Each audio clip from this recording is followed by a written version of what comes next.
प्रधानमंत्री नरेंद्र मोदी ने कोरोना महामारी को लेकर कल रात राष्ट्र को संबोधित किया। पीएम ने कहा कि देश में आर्थिक गतिविधियां जारी रहेंगी और राज्यों से अपील की है कि लॉकडाउन को आखिरी विकल्प की तरह इस्तेमाल करें। लोगों की आजीविका को भी बचाने की सरकार कोशिश कर रही है। इसमें लोगों को भी बचाएंगे और रोजगार भी बचाएंगे। प्रधानमंत्री नरेंद्र मोदी ने राज्य सरकारों से प्रभावित इलाकों में माइक्रो कंटेनमेंट जोन बनाने की अपील की। ये भी कहा कि महामारी की दूसरी लहर बेहद तेजी से आई है। देश बड़ी लड़ाई लड़ रहा है, जिसकी वजह से देश में अस्पतालों और स्वास्थ्य सेवाओं का दबाव बढ़ा है। ऑक्सीजन की डिमांड तेजी से बढ़ी है, जिससे निपटने के लिए युद्ध स्तर पर कार्य किए जा रहे हैं। पीएम मोदी ने जिन लोगों ने इस महामारी में अपनों को गंवाया है, उनके प्रति संवेदना व्यक्त की और इस कठिन समय में भी धैर्य नहीं खोने की सलाह दी। साथ ही 18 साल के ऊपर के सभी लोगों को 1 मई से वैक्सीन लगवाने की अपील की है। इसके अलावा उन्होंने कहा है कि पहले से जिन लोगों के टीके लगवाए जा रहे हैं, वो लगवाते रहें। प्रधानमंत्री नरेंद्र मोदी ने रामनवमी और रमजान का भी जिक्र किया और कहा कि हम सभी को ये संदेश है कि हम श्री राम की तरह मर्यादाओं का पालन करें। साथ ही रमजान भी हमें धैर्य और अनुशासन की सीख देता है। कोरोना के खिलाफ जंग जीतने के लिए भी अनुशासन की उतनी ही जरूरत है। जरूरी हो तभी बाहर निकले। प्रधानमंत्री नरेंद्र मोदी के राष्ट्र के नाम संबोधन पर छत्तीसगढ़ के स्वास्थ्य मंत्री टीएस सिंहदेव ने अपनी प्रतिक्रिया दी है। उन्होंने कहा है, प्रधानमंत्री संबोधन से मैं निराशा हूं और मोदी ने कोई भी नई बात नहीं कही है। उम्मीद थी कि प्रधानमंत्री फ्री वैक्सीन की बात करेंगे।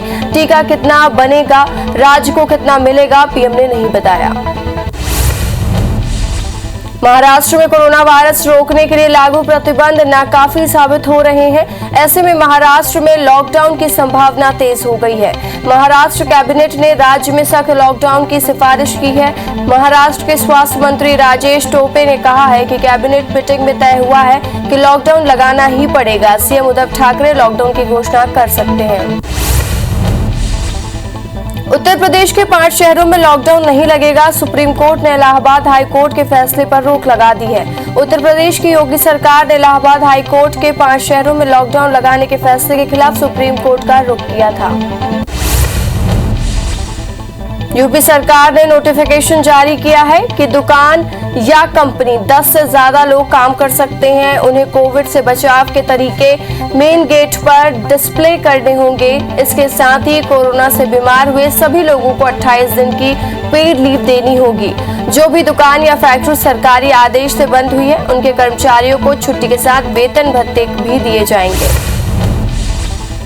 कोरोना की वजह से 2 मई से शुरू होने वाली यूजीसी नेट परीक्षा स्थगित कर दी गई है। शिक्षा मंत्री रमेश पोखरियाल निशंक ने ट्वीट कर इसकी जानकारी दी है। परीक्षा की नई तारीखों की घोषणा के बाद में की जाएगी। मामले में एनटीए का कहना है कि उम्मीदवारों को नई परीक्षा तिथि के बारे में 15 दिन पहले सूचित किया जाएगा। संशोधित तारीखों को अधिसूचित किए जाने के बाद यूजीसी नेट 2021 के एडमिशन कार्ड जारी होंगे। देश में कोरोना की दूसरी लहर ने लोगों की चिंता बढ़ा दी है, तो दूसरी ओर सरकार के वैक्सीनेशन कार्यक्रम के दौरान वैक्सीन की बर्बादी देखने को मिली। देश में अब तक 44,78,000 कोरोना की वैक्सीन बर्बाद हो चुकी है। एक आरटीआई में इस बात का खुलासा हुआ है। छत्तीसगढ़ में 24 घंटे में 15,000 से ज्यादा कोरोना के मरीज मिले हैं। साथ ही छत्तीसगढ़ में मौत के आंकड़ों में तेजी से बढ़ावा आया है। वहीं 24 घंटे में 191 मरीजों ने दम तोड़ा है। हालांकि अगर 15,625 नए मरीज मिले हैं तो 15,800 से ज्यादा मरीज डिस्चार्ज भी हुए हैं। मतलब नए मरीजों से ज्यादा ठीक होने का आंकड़ा कल सामने आया है। छत्तीसगढ़ में अब तक 5,74,299 संक्रमित हुए हैं और 6,274 मरीजों ने अब तक कोरोना से जान गंवाई है। वहीं 4,42,000 से ज्यादा मरीज अब तक कोरोना को मात देकर स्वस्थ भी हुए हैं और एक्टिव केस 1,25,000 है। मध्य प्रदेश में बीते 24 घंटे में 12,000 727 कोरोना मरीज मिले हैं और 77 मरीजों की मौत हो गई है। वहीं मध्य प्रदेश में कल 8,937 मरीजों ने कोरोना से जंग जीत ली है और ठीक हो गए हैं।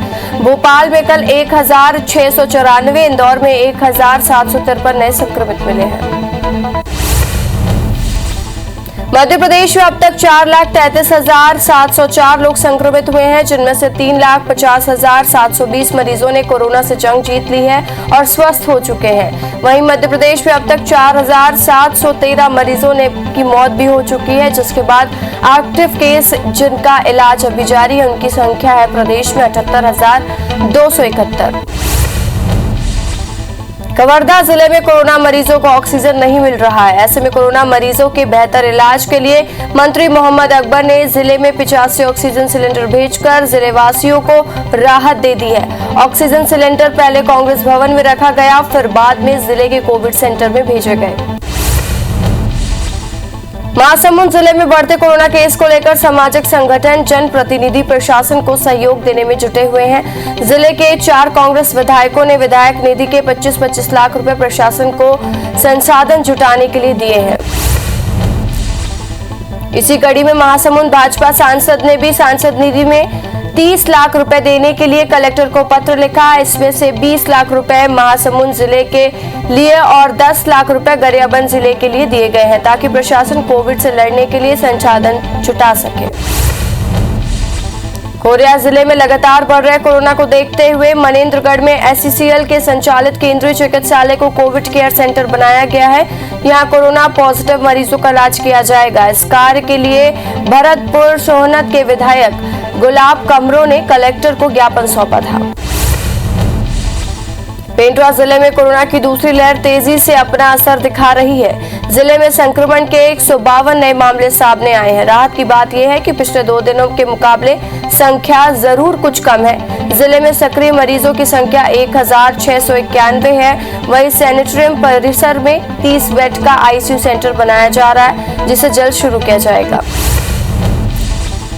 सूरजपुर जिले में कोविड-19 की ड्यूटी कर रहे शिक्षकों ने फ्रंटलाइन कोरोना वॉरियर समेत 50 लाख की बीमा और जोखिम भत्ता की मांग की है।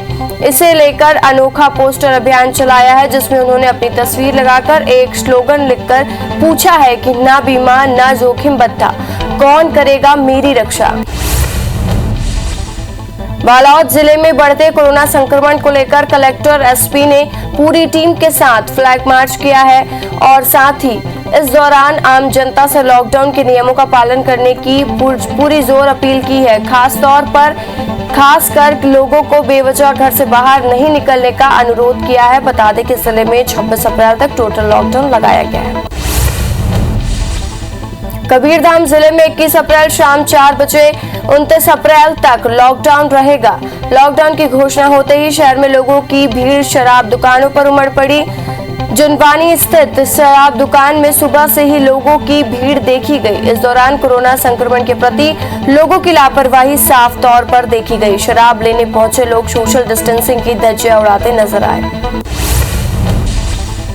भोपाल अस्पताल से गायब हुए 800 से ज्यादा रेमडेसिविर इंजेक्शन मामले में नया और बड़ा खुलासा हुआ है। क्राइम ब्रांच का दावा है कि गायब हुई रेमडेसिविर में से 70% इंजेक्शन स्टोर रूम में ही मिली है और बाकी 30% का बंदरबाट हुआ है और यह बहुत बड़ी धांधली और सोची समझी साजिश है, जिसे चोरी का रूप दिया गया है। रेमडेसिविर की चोरी मामले में तफ्तीश में सामने आया है कि बारकोड से मिलान करने पर 70% इंजेक्शन वहीं मिले हैं।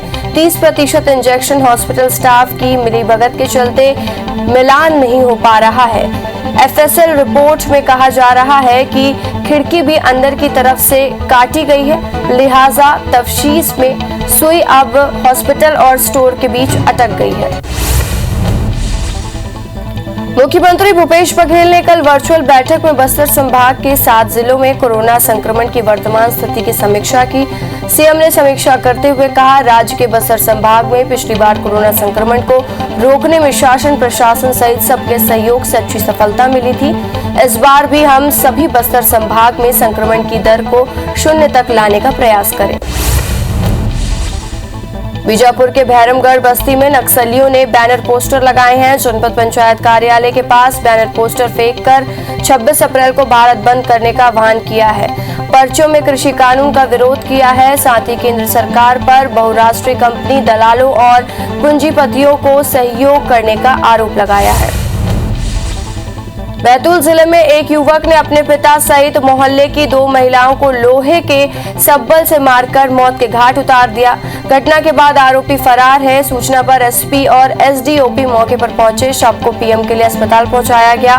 वहीं पुलिस आरोपी की तलाश कर रही है। बताया जा रहा है कि आरोपी बेटे का किसी बात को लेकर पिता से झगड़ा हुआ और दोनों महिलाएं समझाने गई तो उन्हें भी मौत के घाट उतार दिया।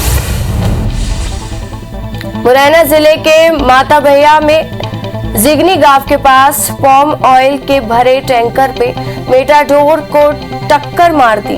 वहीं हादसे में एक बुजुर्ग की मौत हो गई, वहीं 7 लोग घायल हो गए। घायलों को जिला अस्पताल में रेफर किया गया है, जहां उनकी हालत गंभीर बताई जा रही है। दतिया जिले के घूसखोरी के मामले में चर्चा पर है। लगातार एक के बाद एक अधिकारी के घूस लेते हुए वीडियो सोशल मीडिया पर वायरल हो रहे हैं। वायरल वीडियो जिले के इंटरगढ़ का है और मस्जिद के पास एक व्यक्ति लैंडिंग वाहन चालक पर रकम लेकर पुलिस की गाड़ी के पास खड़े वर्दीधारी व्यक्ति को देते हुए दिखाई दे रहा है। मामले में एसपी गोलमोल जवाब दे रहे हैं। सरगुजा के दुरुस्त गांव बुरकंबा में चोरों का आतंक थमने का ही नाम नहीं ले रहा है। एक ही दिन में 4 घरों में चोरी की घटना होने से हड़कंप मचा हुआ है। बड़ी बात यह है कि चोरों ने कोरोना संक्रमित के घर में ही हाथ साफ कर दिया। केतबा पुलिस चौकी मामले की जांच में जुटी हुई है।